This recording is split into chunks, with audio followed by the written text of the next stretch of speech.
مجھے حضرت خواجہ عزیز الحسن صاحب مجذوب رحمۃ اللہ علیہ کی ایک بات یاد آئی.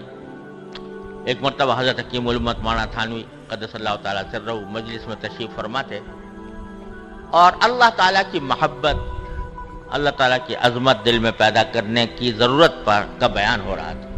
تو حضرت خواجہ عزیز الحسن صاحب جو حضرت کے بہت ہی منہ چڑھے خلیفہ تھے اور کسی کو حضرت کی مجلس میں اتنا بولنے کی تاب نہیں ہوتی تھی جتنا وہ بول لیتے تھے.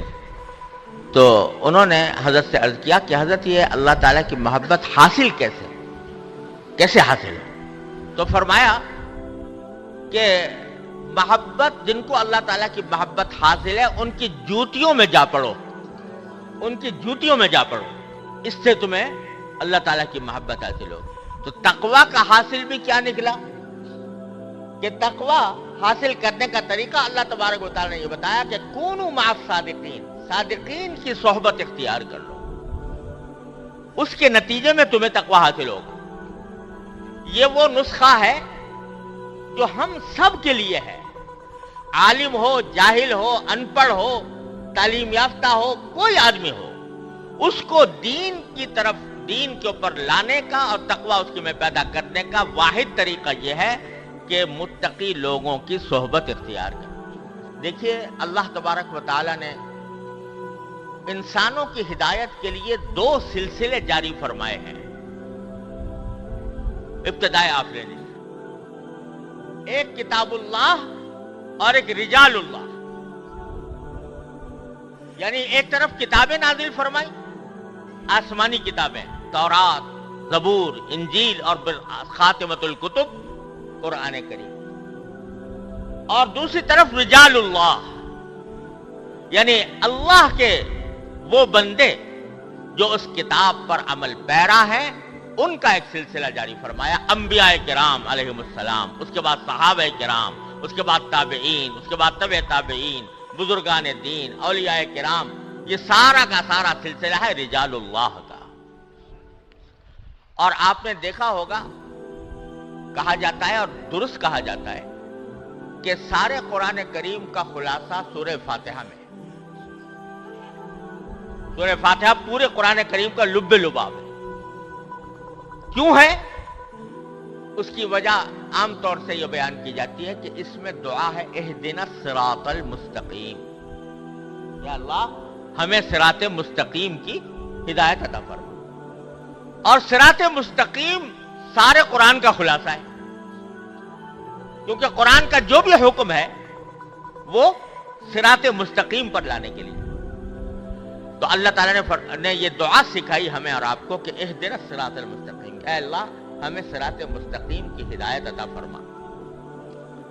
اب وہ صراط مستقیم کیا ہے، اس کو اللہ تعالیٰ نے جو آگے بیان فرمایا وہ کس طرح، صراط الذین انعمت علیہم،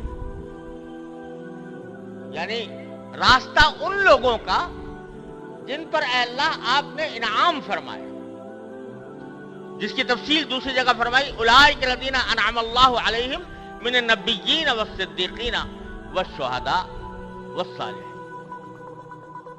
تو جب صراط مستقیم کی تعریف کرنے پر آئے اللہ تبارک و تعالی تو یہ نہیں فرمایا صراط القرآن، یہ نہیں فرمایا صراط الکتاب، بلکہ فرمایا صراط الذین انعمت علیہم. بتلا دیا کہ کتاب تو ہم تمہیں دے رہے ہیں، ہدایت والی کتاب آگے آ رہی ہے، لیکن اس کتاب پر عمل اس وقت تک نہیں ہوگا جب تک کہ الذین انعمت علیہم کے ساتھ اپنے آپ کو وابستہ نہیں کرو گے. جب تک ان کے ساتھ اپنے آپ کو وابستہ نہیں کرو گے، ان سے دین کو نہیں سیکھو گے، ان کی طرز عمل کو نہیں دیکھو گے، ان کی صحبت میں نہیں رہو گے، اس وقت تک اس کتاب پر ٹھیک ٹھیک عمل کرنے کا سلیقہ تمہیں نہیں آئے. اور مثبت طریقے سے بھی نام لیا تو رجال کا نام لیا، صراط الذین انعمت علیہم. منفی طریقے سے نام لیا تو بھی رجال کا لیا، غیر المغضوب علیہم ولا الضالین، یعنی ان کا راستہ نہیں جن پر اللہ آپ کا غضب ہوا، ان کا راستہ نہیں جو گمراہ ہوئے، بلکہ راستہ ان کا جن پر اے اللہ آپ نے انعام فرمایا. تو دونوں باتیں بتا دی کہ ایک تو اس قرآن پر صحیح عمل اس وقت ہوگا جب تم قرآن پر عمل کرنے والوں کے ساتھی بن جاؤ گے اور ایسے لوگوں کی صحبت سے پرہیز کرو گے جن پر یا تو اللہ کا غضب ہے یا جو گمراہی کے راستے میں بھٹکے ہوئے. تو سارا سورہ فاتحہ میں سارے قرآن کا خلاصہ اللہ تبارک و تعالی نے جو بیان فرمایا، تو اہدنا الصراط المستقیم تو ایک آیت ہے اور تشریح اس کی 2 آیتوں میں ہے، صراط الذین انعمت علیہم غیر المغضوب علیہم ولا الضالین.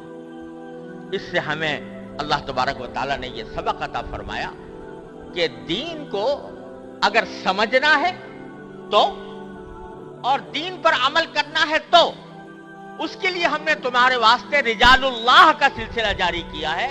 اس رجال اللہ کے سلسلے سے وابستہ ہو کر ہی تمہیں دین صحیح سمجھ میں آئے گا اور اسی رجال اللہ کی وابستگی سے تمہیں دین پر عمل کرنے کا طریقہ معلوم ہوگا.